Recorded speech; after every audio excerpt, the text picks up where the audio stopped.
भारत माता की। भारत माता की। भारत माता की। थाने सगळाने राम राम। राजस्थान के राज्यपाल हरिभाऊ बागड़े जी, यहां के लोकप्रिय मुख्यमंत्री श्रीमान भजनलाल जी, पूर्व मुख्यमंत्री बहन वसुंधरा राजे जी, केंद्रीय कैबिनेट के मेरे साथी अश्विनी वैष्णव जी, अर्जुन राम मेघवाल जी, राजस्थान की उप मुख्यमंत्री दिया कुमारी जी, प्रेमचंद जी, राजस्थान सरकार के अन्य मंत्रीगण, संसद में मेरे साथी मदन राठौड़ जी, अन्य सांसद और विधायकगण और मेरे प्यारे भाई और बहनों, आप सभी यहां इतनी विशाल संख्या में आए हैं और इतनी भयंकर गर्मी के बीच, और आज इस कार्यक्रम से देश के 18 राज्य और केंद्र शासित प्रदेशों से भी लाखों लोग ऑनलाइन आज यहां हमारे साथ जुड़े हैं। अनेक राज्यों के राज्यपाल, मुख्यमंत्री, लेफ्टिनेंट गवर्नर, अन्य जनप्रतिनिधि आज हमारे साथ हैं। मैं देश भर से जुड़े सभी महानुभावों का, जनता जनार्दन का अभिनंदन करता हूं। भाइयों और बहनों, मैं यहां पर करणी माता का आशीर्वाद लेकर आपके बीच आया हूं। करणी माता के आशीर्वाद से विकसित भारत बनाने का हमारा संकल्प और मजबूत हो रहा है। थोड़ी देर पहले विकास से जुड़ी 26,000 करोड़ रुपए की परियोजनाओं का यहां शिलान्यास और लोकार्पण हुआ है। मैं इन परियोजनाओं के लिए देशवासियों को, राजस्थान के मेरे भाई बहनों को बहुत बहुत बधाई देता हूं। साथियों, विकसित भारत बनाने के लिए आज देश में आधुनिक इंफ्रास्ट्रक्चर बनाने का बहुत बड़ा महायज्ञ चल रहा है। हमारे देश की सड़कें आधुनिक हो, हमारे देश के एयरपोर्ट आधुनिक हो, हमारे यहां रेल और रेलवे स्टेशन आधुनिक हो, इसके लिए पिछले 11 साल में अभूतपूर्व गति से काम किया गया है। आप कल्पना कर सकते हैं, इंफ्रास्ट्रक्चर के इन कामों पर देश पहले जितना पैसा खर्च करता था, आज उससे 6 गुना ज्यादा पैसा खर्च कर रहा है। 6 गुना ज्यादा। आज भारत में हो रहे इन विकास कार्यों को देखकर दुनिया भी हैरान है। आप उत्तर में जाएंगे तो चिनाब ब्रिज जैसा निर्माण देखकर लोग हैरान हैं। पूर्व की तरफ जाएंगे तो अरुणाचल की सेला टनल, असम का बोगीबिल ब्रिज आपका स्वागत करते हैं। पश्चिम भारत में आएंगे तो मुंबई में समंदर पर बना अटल सेतु नजर आएगा। सुदूर दक्षिण में देखेंगे तो पंबन ब्रिज मिलेगा, जो अपनी तरह का देश का पहला ब्रिज है। साथियों, आज भारत अपनी ट्रेनों के नेटवर्क को भी आधुनिक कर रहा है। ये वंदे भारत ट्रेनें, अमृत भारत ट्रेनें, नमो भारत ट्रेनें, ये देश की नई गति और नई प्रगति को दर्शाती है। अभी देश में करीब 70 रूट पर वंदे भारत ट्रेनें चल रही है। इससे दूर सुदूर के इलाकों में भी आधुनिक रेल पहुंची है। बीते 11 साल में सैकड़ों रोड ओवरब्रिज और रोड अंडरब्रिज का निर्माण किया गया है। 34,000 किलोमीटर से ज्यादा के नए रेल ट्रैक बिछाए गए हैं। अब ब्रॉडगेज लाइनों पर मानव रहित क्रॉसिंग, वो बात इतिहास बन चुकी है, खत्म हो चुकी है। हम मालगाड़ियों के लिए अलग से स्पेशल पटरियां, डेडिकेटेड फ्रेट कॉरिडोर का काम भी तेजी से पूरा कर रहे हैं। देश के पहले बुलेट ट्रेन प्रोजेक्ट पर काम चल रहा है और इन सबके साथ ही हम एक साथ देश के करीब 1300 से अधिक रेलवे स्टेशनों को भी आधुनिक बना रहे हैं। साथियों, आधुनिक हो रहे इन रेलवे स्टेशनों को देश ने अमृत भारत स्टेशन का नाम दिया है। आज इनमें से 100 से अधिक अमृत भारत स्टेशन बनकर के तैयार हो गए हैं। सोशल मीडिया पर भी लोग देख रहे हैं कि इन रेलवे स्टेशनों का पहले क्या हाल था और अब कैसे इनकी तस्वीर बदल गई है। साथियों, विकास भी, विरासत भी, इस मंत्र का इन अमृत भारत रेलवे स्टेशनों पर उसका नजारा साफ साफ दिखाई देता है। ये स्थानीय कला और संस्कृति के भी नए प्रतीक है। जैसे राजस्थान के मांडलगढ़ रेलवे स्टेशन पर महान राजस्थानी कला संस्कृति के दर्शन होंगी। बिहार के थावे स्टेशन पर मां थावे वाली के पावन मंदिर और मधुबनी चित्रकला को दर्शाया गया है।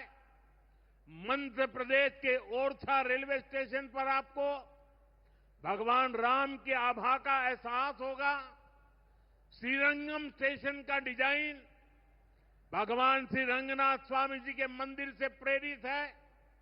गुजरात का डाकोर स्टेशन रणछोड़राय जी से प्रेरित है। तिरुवन्नामलई स्टेशन द्राविड़ वास्तुकला के अनुसार डिजाइन किया गया है। बेगमपट स्टेशन पर आपको काकतीय साम्राज्य के समय का आर्किटेक्चर देखने को मिलेगा। यानी हर अमृत स्टेशन पर आपको भारत की हजारों साल पुरानी विरासत के दर्शन भी होंगे। ये स्टेशन हर राज्य में टूरिज्म को भी बढ़ावा देने के माध्यम बनेंगे, नौजवानों को रोजगार के नए मौके देंगे और मैं उन शहर के नागरिकों को, रेलवे में यात्रा करने वाले पैसेंजर से प्रार्थना करूंगा, ये सारी संपत्ति के मालिक आप हैं। कभी भी वहां गंदगी न हो, इस संपत्ति का नुकसान न हो, क्योंकि आप उसके मालिक हैं। साथियों, इंफ्रास्ट्रक्चर बनाने के लिए जो पैसा सरकार खर्च करती है, वो रोजगार भी बनाता है, व्यापार कारोबार भी बढ़ाता है। जो हजारों करोड़ रुपए सरकार लगा रही है, ये पैसा मजदूर की जेब में जा रहा है, ये दुकानदार को मिल रहा है, दुकान और फैक्ट्री में काम करने वाले लोगों को मिल रहा है। रेत, बजरी, सीमेंट, ये सारी चीजें ढोने वाले ट्रक, टेम्पो चलाने वालों को भी इससे फायदा होता है। और जब ये इंफ्रास्ट्रक्चर बनकर तैयार हो जाता है, तो फिर अनेक गुना और फायदे होते हैं। किसान की उपज कम कीमत में बाजार तक पहुंचती है, वेस्टेज कम होती है, जहां सड़कें अच्छी होती हैं, नई ट्रेनें पहुंचती हैं, वहां नए उद्योग लगते हैं, पर्यटन को बहुत बढ़ावा मिलता है। यानी इंफ्रास्ट्रक्चर पर लगने वाले पैसे से हर परिवार का, खास तौर पर हमारे नौजवानों का सबसे अधिक फायदा होता है। साथियों, इंफ्रास्ट्रक्चर पर जो काम हो रहा है, उसका हमारे राजस्थान को भी बड़ा लाभ मिल रहा है। आज राजस्थान के गांव-गांव में अच्छी सड़कें बन रही हैं, बॉर्डर के इलाकों में भी शानदार सड़कें बन रही हैं। इसके लिए बीते 11 साल में अकेले राजस्थान में करीब 70,000 करोड़ रुपए खर्च किए गए हैं। राजस्थान में रेलवे के विकास के लिए भी केंद्र सरकार इस साल करीब 10,000 करोड़ रुपए खर्च करने जा रही है। ये 2014 से पहले की तुलना में 15 गुना अधिक है। अभी थोड़ी देर पहले ही यहां से मुंबई के लिए एक नई ट्रेन को हरी झंडी दिखाई गई है। आज ही कई इलाकों में स्वास्थ्य, जल और बिजली से जुड़ी योजनाओं का शिलान्यास और लोकार्पण हुआ है। इन सारे प्रयासों का लक्ष्य है हमारे राजस्थान के शहर हो या गांव तेजी से उन्नति की ओर बढ़ सके। राजस्थान के युवाओं को उनके शहर में ही अच्छे अवसर मिल सके। साथियों, राजस्थान के औद्योगिक विकास के लिए भी डबल इंजन सरकार तेजी से काम कर रही है। अलग अलग सेक्टर्स के लिए यहां भजनलाल जी की सरकार ने नई औद्योगिक नीतियां जारी की है। बीकानेर को भी इन नई नीतियों का लाभ मिलेगा। और आप तो जानते हैं, जब बीकानेर की बात आती है तो बीकानेरी भुजिया का स्वाद,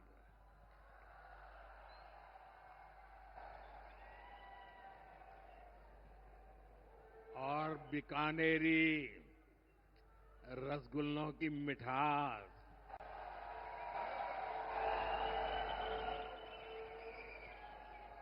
विश्व भर में अपनी पहचान बनाएगी भी और बढ़ाएगी भी। राजस्थान की रिफाइनरी का काम भी अंतिम चरण में है। इससे राजस्थान पेट्रोलियम आधारित उद्योगों का प्रमुख हब बनेगा। अमृतसर से जामनगर तक जो 6 लेन का इकोनॉमिक कॉरिडोर बन रहा है, वो राजस्थान में श्रीगंगानगर, हनुमानगढ़, बीकानेर, जोधपुर, बाड़मेर और जालोर से गुजर रहा है। दिल्ली मुंबई एक्सप्रेसवे का काम भी राजस्थान में लगभग पूरा हो गया है। कनेक्टिविटी का ये अभियान राजस्थान में औद्योगिक विकास को नई ऊंचाई पर ले जाएगा। साथियों, राजस्थान में पीएम सूर्यघर मुफ्त बिजली योजना भी तेजी से आगे बढ़ रही है। इस योजना से राजस्थान के 40,000 से ज्यादा लोग जुड़ चुके हैं। इससे लोगों का बिजली बिल 0 हुआ है और लोगों को सोलर बिजली पैदा करके कमाई का नया रास्ता भी मिला है। आज यहां बिजली से जुड़े कई प्रोजेक्ट का शिलान्यास और लोकार्पण हुआ है। इनसे भी राजस्थान को और ज्यादा बिजली मिलेगी। बिजली का बढ़ता उत्पादन भी राजस्थान में औद्योगिक विकास को नई गति दे रहा है। साथियों, राजस्थान की ये भूमि रेत के मैदान में हरियाली लाने वाले महाराजा गंगा सिंह जी की भूमि है। हमारे लिए पानी का क्या महत्व है, यह इस क्षेत्र से बेहतर भला कौन जानता है। हमारे बीकानेर, श्रीगंगानगर, हनुमानगढ़, पश्चिम राजस्थान के ऐसे अनेक क्षेत्रों के विकास में पानी का बहुत बड़ा महत्व है। इसलिए एक तरफ हम सिंचाई परियोजनाओं को पूरा कर रहे हैं और साथ ही नदियों को जोड़ रहे हैं। पार्वती, काली सिंध, चंबल लिंक परियोजना से राजस्थान के अनेक जिलों को लाभ होगा। यहां की धरती, यहां के किसानों को फायदा होगा। साथियों,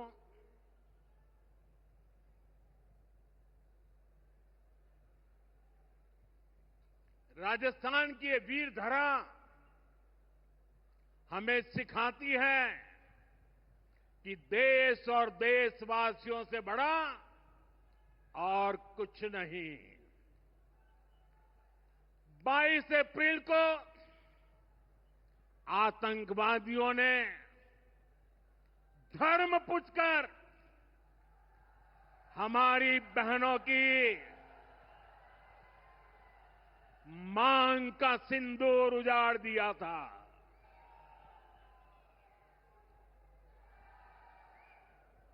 वो गोलियां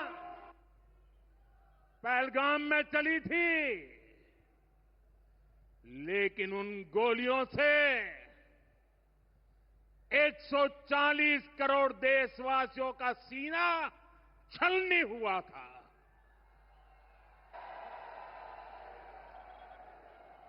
इसके बाद हर देशवासी ने एकजुट होकर संकल्प लिया था कि आतंकवादियों को मिट्टी में मिला देंगे, उन्हें कल्पना से भी बड़ी सजा देंगे।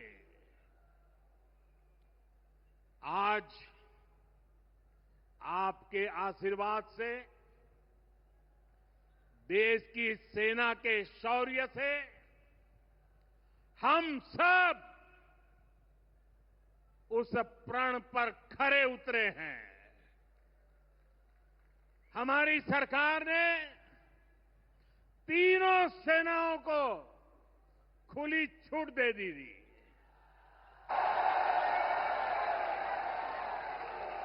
और तीनों सेनाओं ने मिलकर ऐसा चक्रव्यूह रचा कि पाकिस्तान को घुटने टेकने के लिए मजबूर कर दिया।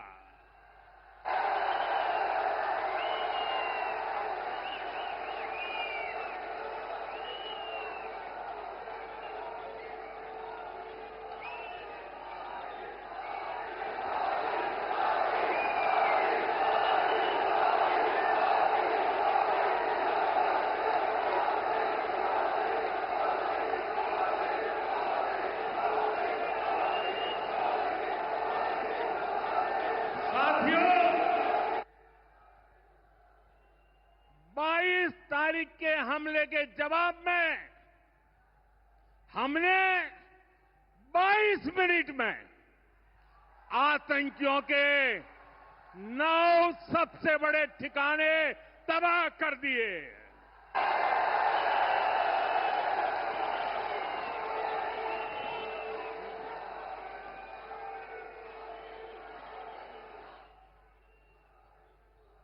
दुनिया ने और देश के दुश्मनों ने भी देख लिया कि जब सिंदूर बारूद बन जाता है तो नतीजा क्या होता है।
वैसे साथियों, ये संयोग ही है। 5 साल पहले जब बालाकोट में देश ने एयर स्ट्राइक की थी, उसके बाद मेरी पहली जनसभा राजस्थान में ही सीमा पर हुई थी।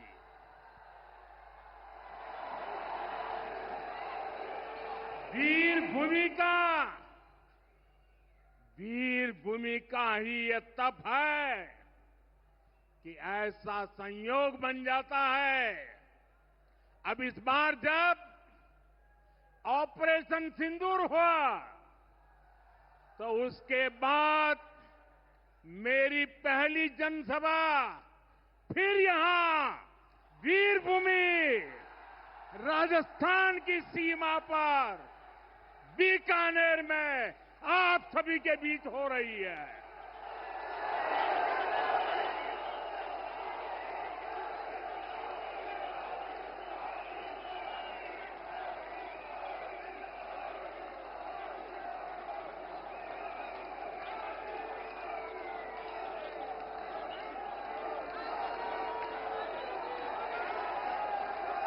साथियों,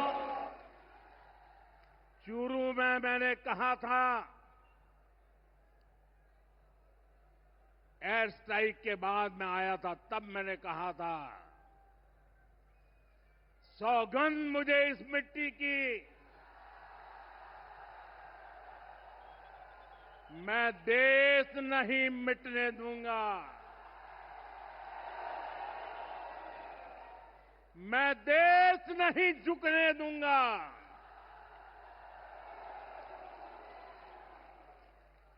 आज मैं राजस्थान की धरती से देशवासियों से बड़ी नम्रता के साथ कहना चाहता हूं, मैं देश के कोने कोने में जो तिरंगा यात्राओं का हुजूम चल रहा है,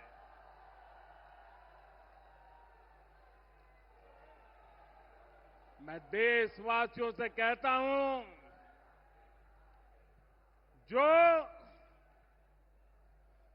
जो सिंदूर मिटाने निकले थे, जो सिंदूर मिटाने निकले थे, उन्हें मिट्टी में मिलाया है।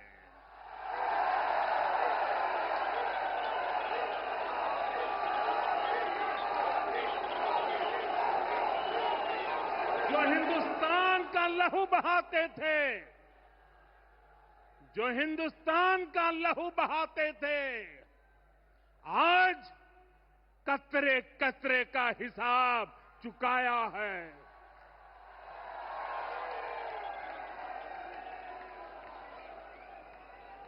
जो सोचते थे भारत चुप रहेगा, आज वो घरों में डूब डूब के पड़े हैं।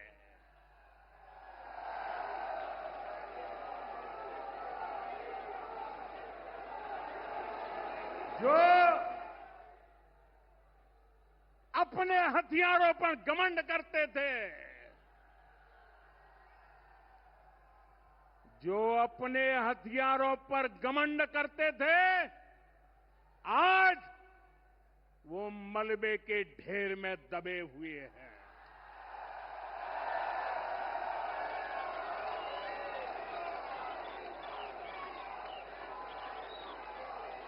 मेरे प्यारे देशवासियों, ये शोध प्रतिशोध का खेल नहीं,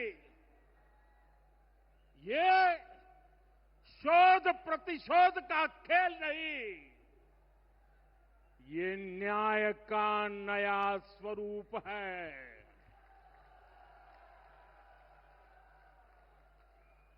ये न्याय का नया स्वरूप है।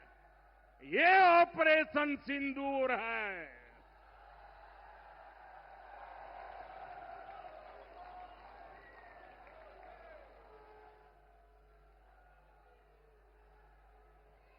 ये सिर्फ आक्रोश नहीं है, ये सिर्फ आक्रोश नहीं है, ये समर्थ भारत का रौद्र रूप है। ये भारत का नया स्वरूप है।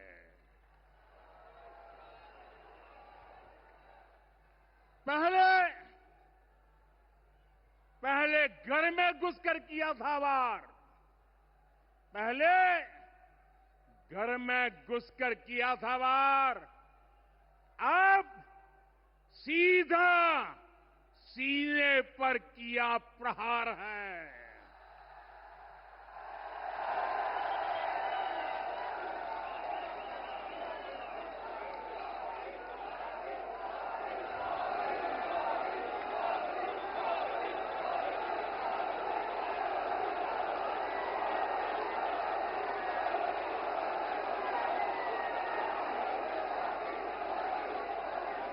आतंक का फन कुचलने की,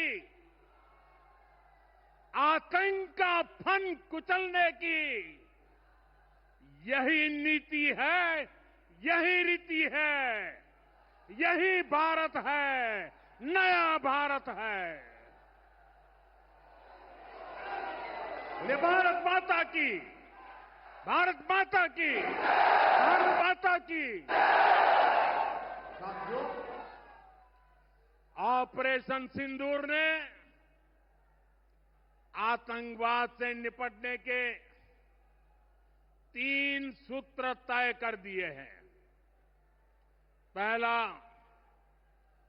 भारत पर आतंकी हमला हुआ तो करारा जवाब मिलेगा।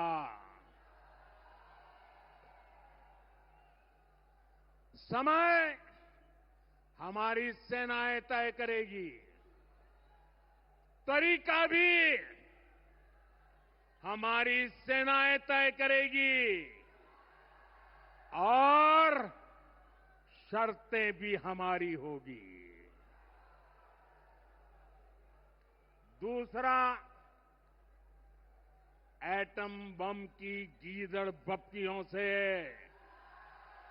भारत डरने वाला नहीं है। और तीसरा, हम आतंक के आकाओं और आतंकी सरपरस्त सरकार को अलग अलग नहीं देखेंगे, उन्हें अलग अलग नहीं देखेंगे, उन्हें एक ही मानेंगे। पाकिस्तान का ये स्टेट और नॉन स्टेट एक्टर वाला खेल अब नहीं चलेगा। आपने देखा होगा, पूरी दुनिया में पाकिस्तान की पोल खोलने के लिए हमारे देश के 7 अलग अलग प्रतिनिधिमंडल पूरे विश्व भर में पहुंच रहे हैं। और इसमें देश के सभी राजनीतिक दलों के लोग हैं, विदेश नीति के जानकार हैं, गणमान्य नागरिक हैं। अब पाकिस्तान का असली चेहरा पूरी दुनिया को दिखाया जाएगा। साथियों, पाकिस्तान भारत से कभी सीधी लड़ाई जीत ही नहीं सकता। जब भी सीधी लड़ाई होती है तो बार बार पाकिस्तान को मुंह की खानी पड़ती है। इसलिए पाकिस्तान ने आतंकवाद को भारत के खिलाफ लड़ाई का हथियार बनाया है। आजादी के बाद पिछले कई दशकों से यही चला आ रहा था। पाकिस्तान आतंक फैलाता था, निर्दोष लोगों की हत्याएं करता था, भारत में डर का माहौल बनाता था। लेकिन पाकिस्तान एक बात भूल गया, अब मां भारती का सेवक मोदी यहां सीना तान कर खड़ा है।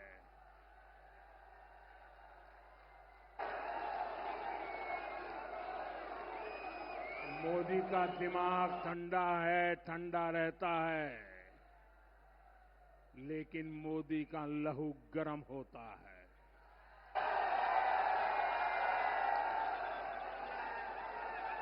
और अब तो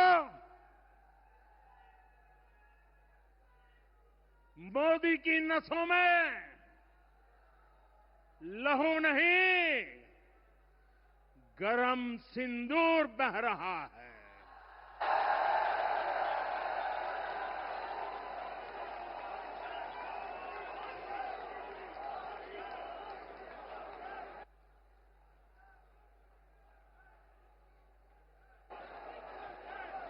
अब भारत ने दो टूक साफ कर दिया है। हर आतंकी हमले की पाकिस्तान को भारी कीमत चुकानी पड़ेगी और ये कीमत पाकिस्तान की सेना चुकाएगी, पाकिस्तान की अर्थव्यवस्था चुकाएगी। साथियों, जब मैं दिल्ली से यहां आया तो बीकानेर के नाल एयरपोर्ट पर उतरा। पाकिस्तान ने इस एयरबेस को भी निशाना बनाने की कोशिश की थी, लेकिन वो इस एयरबेस को रत्ती भर भी नुकसान नहीं पहुंचा पाया। और वहीं यहां से कुछ ही दूर सीमा पार पाकिस्तान का रहीम यार खान एयरबेस है। पता नहीं आगे कब खुलेगा। आईसीयू में पड़ा है। भारत की सेना के अचूक प्रहार ने इस एयरबेस को तहस नहस कर दिया है। साथियों, पाकिस्तान के साथ न ट्रेड होगा न टॉक। अगर बात होगी तो सिर्फ पाकिस्तान के कब्जे वाले कश्मीर की, पीओके की। और अगर पाकिस्तान ने आतंकियों को एक्सपोर्ट करना जारी रखा तो उसको पाई पाई के लिए मोहताज होना होगा। पाकिस्तान को भारत के हक का पानी नहीं मिलेगा। भारतीयों के खून से खेलना पाकिस्तान को महंगा पड़ेगा। ये भारत का संकल्प है और दुनिया की कोई ताकत हमें इस संकल्प से डिगा नहीं सकती है।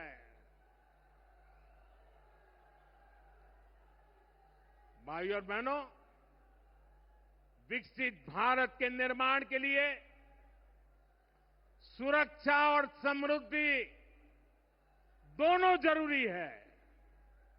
ये तभी संभव है जब भारत का कोना कोना मजबूत होगा। आज का ये कार्यक्रम भारत के संतुलित विकास का, भारत के तेज विकास का उत्तम उदाहरण है।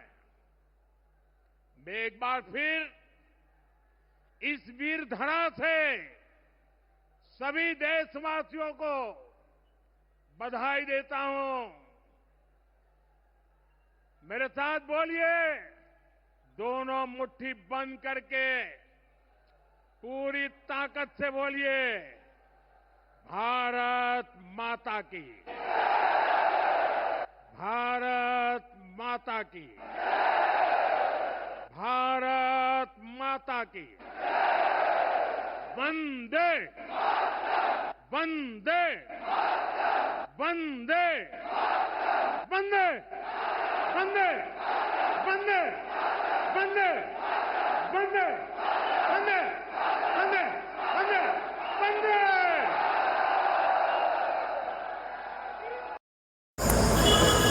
নমস্কার, আপনারা শুনছেন উত্তরের কণ্ঠ। উত্তরের কণ্ঠ থেকে আমি প্রভাত বসাক, তুফানগঞ্জ, কুচবিহার। পাক ভারত আনঅফিসিয়াল সংঘর্ষের পর আজকেই প্রথম মাননীয় মোদিজি বিকানির রাজস্থানে জনগণের সামনে তার বক্তব্য পেশ করলেন। বক্তব্যে অনেক বিষয়ই উঠে এসেছে, আমরা শুনলাম। মাননীয় মোদিজি হঠাৎ করে যুদ্ধবিরতি ঘোষণা করেছেন। আমরাও সেটাকে মেনে নিতে প্রথমে পারছিলাম না, কিন্তু ভূ রাজনৈতিক পরিস্থিতি সারা পৃথিবী জুড়ে যে পরিস্থিতির দিকে যাচ্ছিল, তাতে এছাড়া উপায় ছিল না। আমরা দেখতে পাচ্ছি আমেরিকার ভূমিকা। আমেরিকা প্রথমের দিকে নিরপেক্ষ ছিল, কিন্তু পরবর্তী ক্ষেত্রে আমেরিকা ভারতের উপর চাপ প্রয়োগ করল।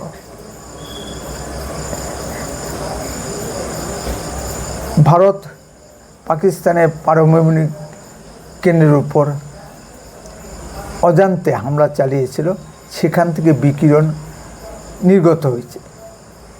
বিকিরণ কোনো ভৌগোলিক সীমাবদ্ধ থাকে না, সুতরাং সেখান থেকে ভারতেরও বিপদ ছিল। আবার মোদিজি স্পষ্টভাবে বললেন যে টেরর এবং ট্রেড একসঙ্গে চলতে পারে না, আজকেও উল্লেখ করে। এবং পাকিস্তানের সঙ্গে যদি কথা হয়, একটা বিষয়ে কথা হবে, সেটা হলো পাক অধিকৃত কাশ্মীর নিয়ে। অবিলম্বে পাকিস্তানকে কাশ্মীর ছেড়ে দিতে হবে।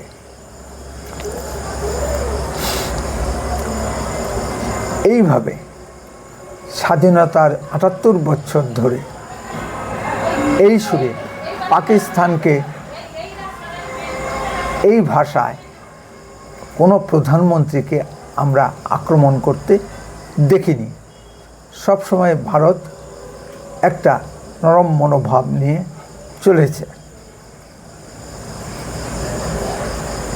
স্বভাবতই দেখা যাচ্ছে পাকিস্তানকে পিছন দিক থেকে ঠেকিয়ে রাখছে বা বাঁচিয়ে রাখছে আমেরিকা, ঠিক যেমন বাংলাদেশকে বাঁচিয়ে রাখছে আমেরিকা। মোহাম্মদ ইউনূস আমেরিকার পায়ে ধরেই বাংলাদেশের মসনদে বসেছে। বাংলাদেশিরা যতই চিৎকার করুন, আমরা ভারতীয়রা যতই রাগ হই না কেন, বাংলাদেশকে সেফগার্ড দিতে লাস্ট অবধি আমেরিকাই এগিয়ে আসবে। ইতিমধ্যে বাংলাদেশে আমেরিকান সৈন্য নেমে গেছে। বাংলাদেশকে আরাকান আর্মির জন্য মানবিক করিডোর দিতে হবে। শব্দবন্ধটি খুবই সুন্দর, মানবিক করিডোর। অর্থাৎ এমন একটা রাস্তা দিতে হবে যাতে আরাকান আর্মির কাছে আমেরিকান অস্ত্রশস্ত্র উন্নত মানের পৌঁছে যায়। আরাকানরা বার্মার জুন্টা সরকারের বিরুদ্ধে লড়ছে। জুন্টা সরকারকে পিছন থেকে সমর্থন দিচ্ছে চীন। সুতরাং এই জায়গায় চীন এবং আমেরিকা হয়তো সামনাসামনি দাঁড়িয়ে যেতে পারে। এই ভূ রাজনৈতিক পরিস্থিতিতে বাংলাদেশ একটি চরম বিপদের দিকে পড়তে যাচ্ছে। আমাদের ভারতকেও এই বিষয়ে সতর্ক থাকতে হবে। বারবার প্রধানমন্ত্রীর বক্তব্যে এই বিষয়গুলো উঠে এসেছে। ধন্যবাদ মাননীয় প্রধানমন্ত্রীজিকে। আগামী 29শে মে আমাদের কাছে পার্শ্ববর্তী জেলা আলিপুরদুয়ারে প্রধানমন্ত্রী সভা করতে আসছেন। আমরা সকলেই যাব তার সভা শুনতে। এই আহ্বান রেখে আজকের বক্তব্য শেষ করি। বন্দে মাতরম, ভারত মাতা কি জয়।